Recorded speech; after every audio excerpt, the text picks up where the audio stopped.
you think we can start now? So today we'll discuss about the smell. Okay.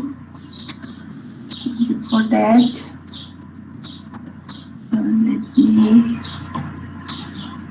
make final.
Okay, so today we'll discuss about smell.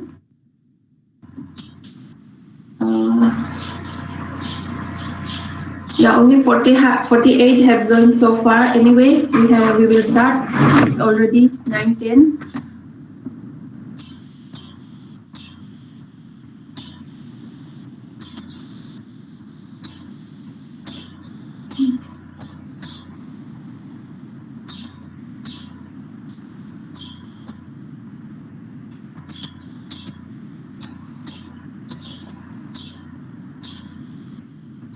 Okay, is my slide visible? Okay, so this smell and the taste. Okay, these are also some other special senses like smell and the taste. They work together. Okay, they work together. In case of the animals, smell and the taste play a very important role because in case of animals, they have to go for search of the food. While they are in the search of the food, they have to be also protected themselves from other prey animals, right? Small animals, when they go in the search of their food, they need to protect themselves from other bigger animals which can kill them.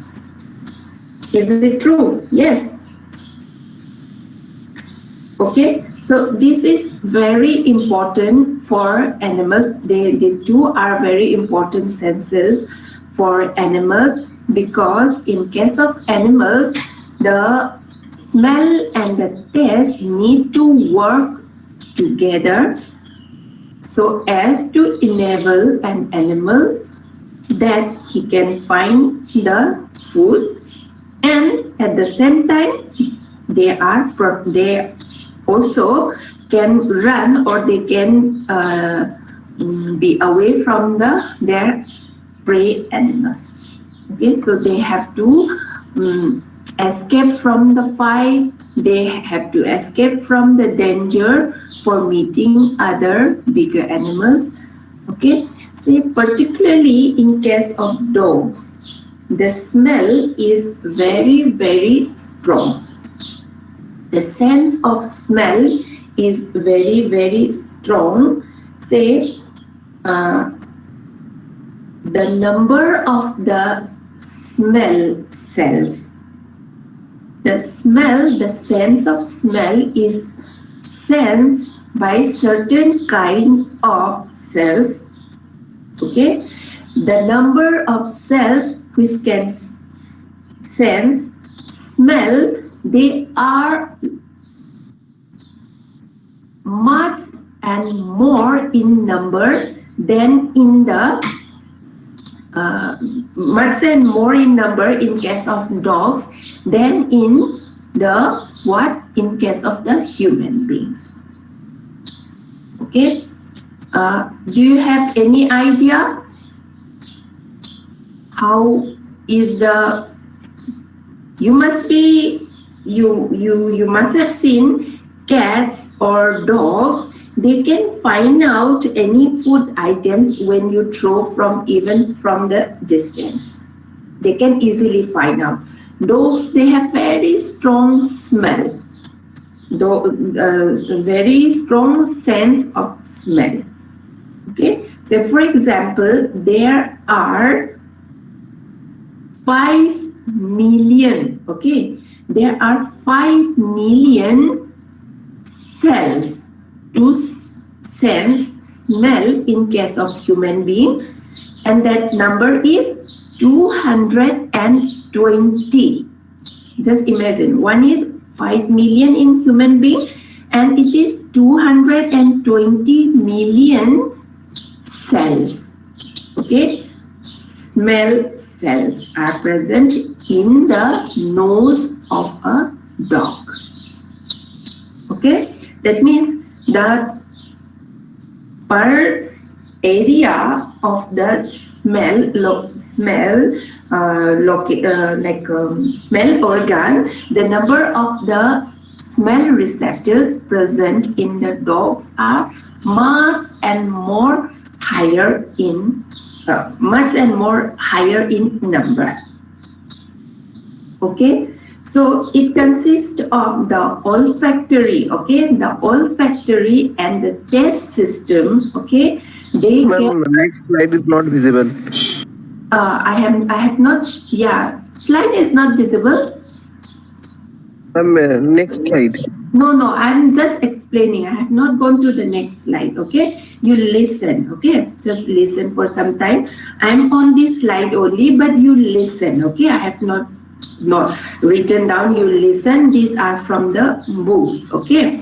You can go to the books from Dukes. You have the soft copy with you, right? So you just go to the smell chapter, the front page. That whatever I'm explaining now, these you should have in the background. I will explain something about the anatomy, okay? Because a little part of the anatomical knowledge is required. So I will explain little bit of it, okay?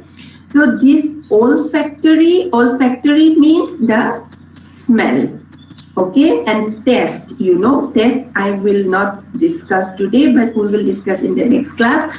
But today we will consider only in the olfactory, but in case of animals, it is the olfactory, that means the sense of smell and the taste together, okay, they play very important role. Okay, so why? Because they need to find out the food and they need to escape from their enemies, or they need to escape from the prey animals. Okay, so this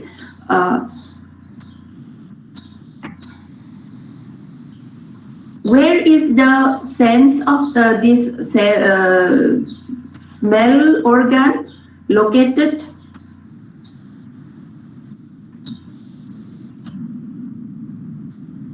Nose.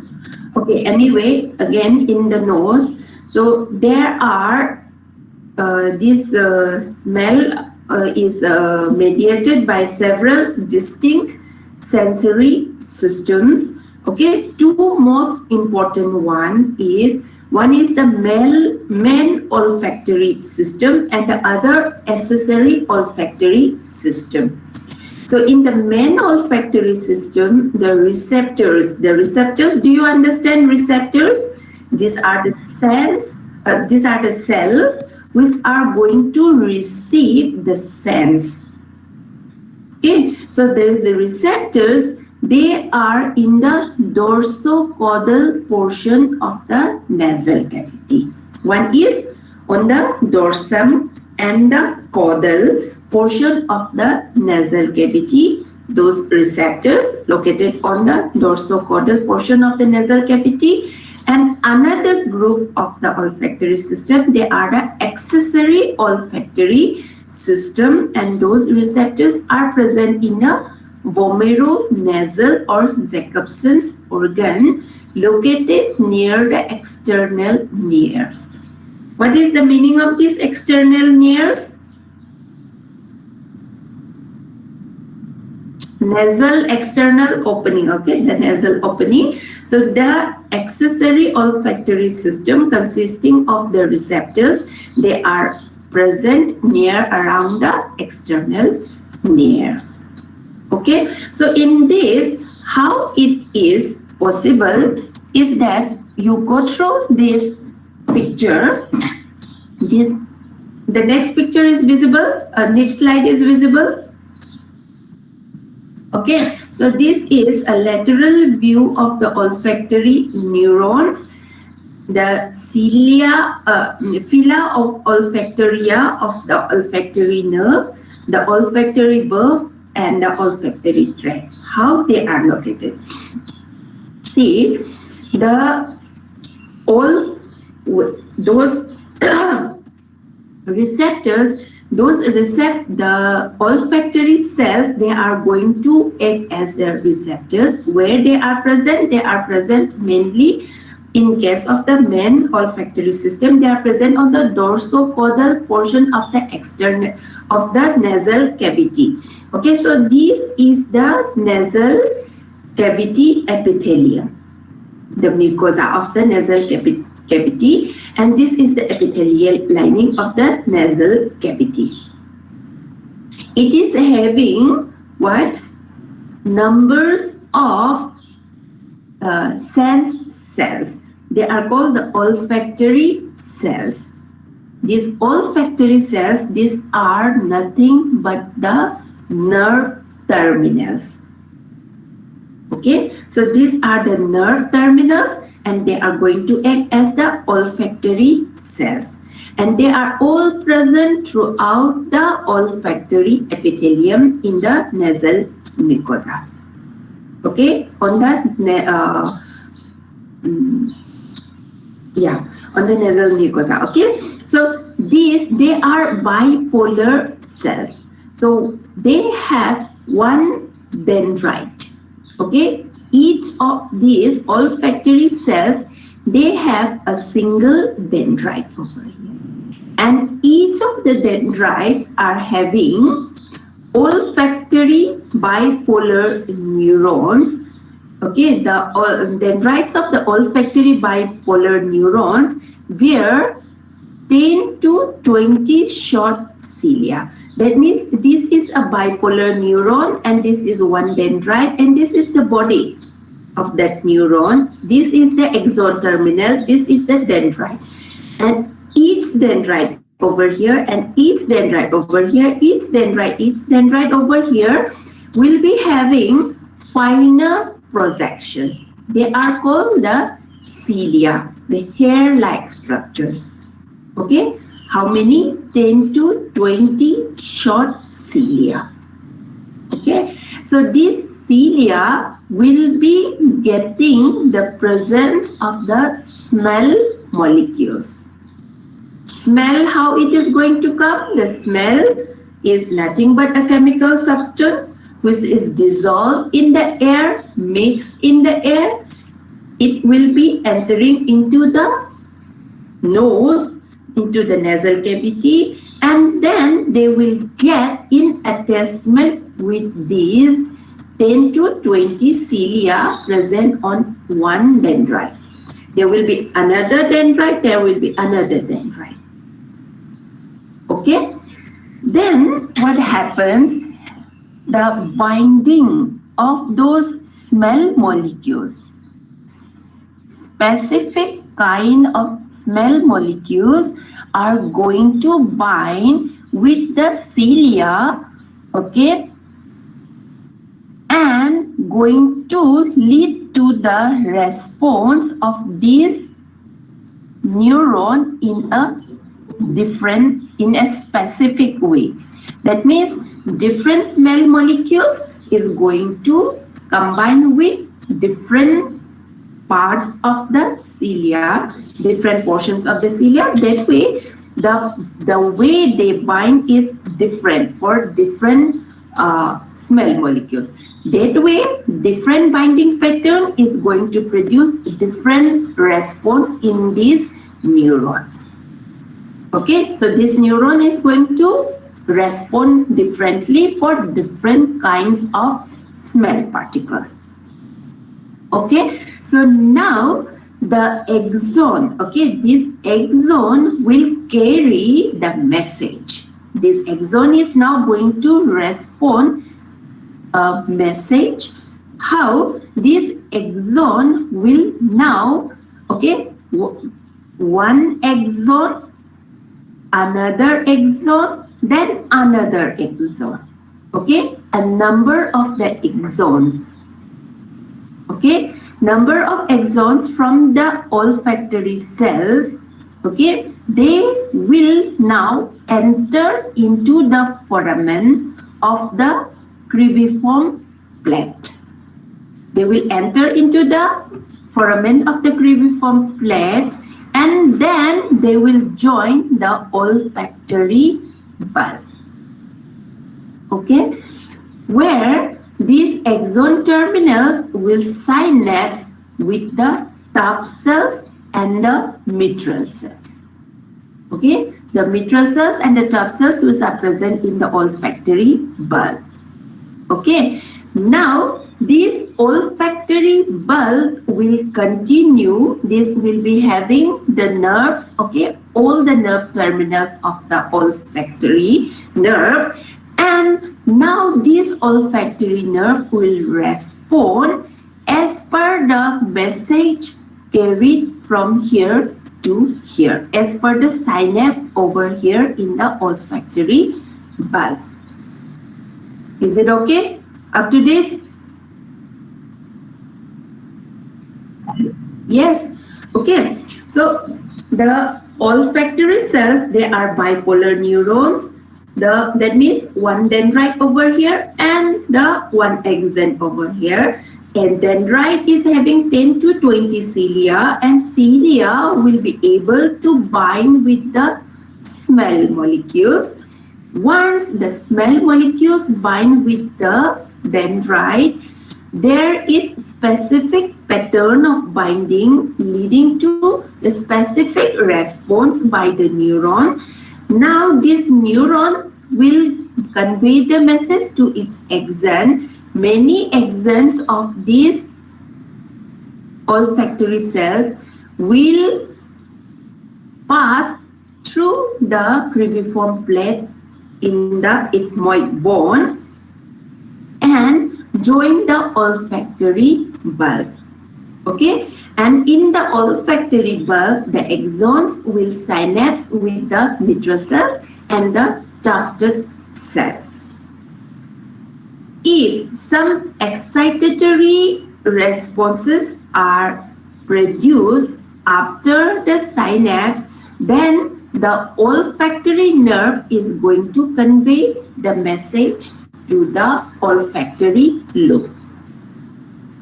Okay, then the person or the animal is going to perceive the smell. So, as more and more of the olfactory cells are present over here, there will be more and more signals going to the axons and synapsing to the tufted cells and the mitral cells in the olfactory bulb, and that is going to convey a message through the olfactory tract in the olfactory nerve, and this message will go to the olfactory lobe. Okay? Is it okay? Okay. So the molecular mechanism, how it happens. Okay. So how the signal is transmitted after the smell molecule combines with the cilia. How the changes occur.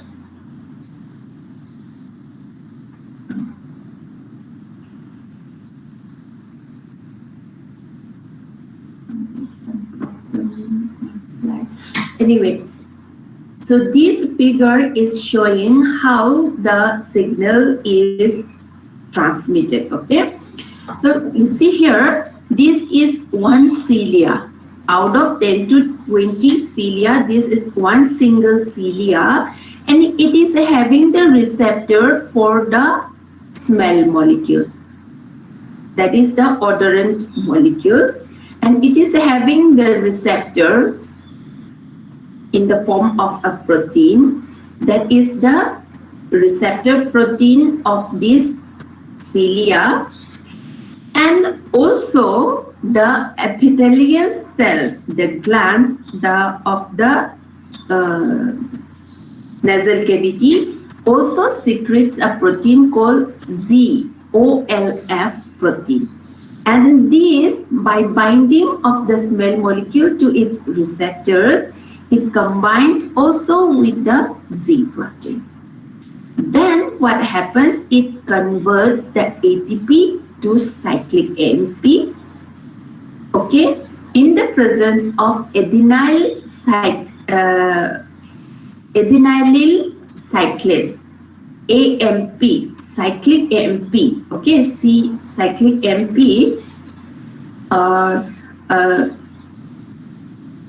ATP to ADP. It should be ATP to ADP in okay, and that this ATP will activate the cyclic AMP, and this cyclic AMP will allow influx of calcium ions from the nasal cavity to inside of the cilia.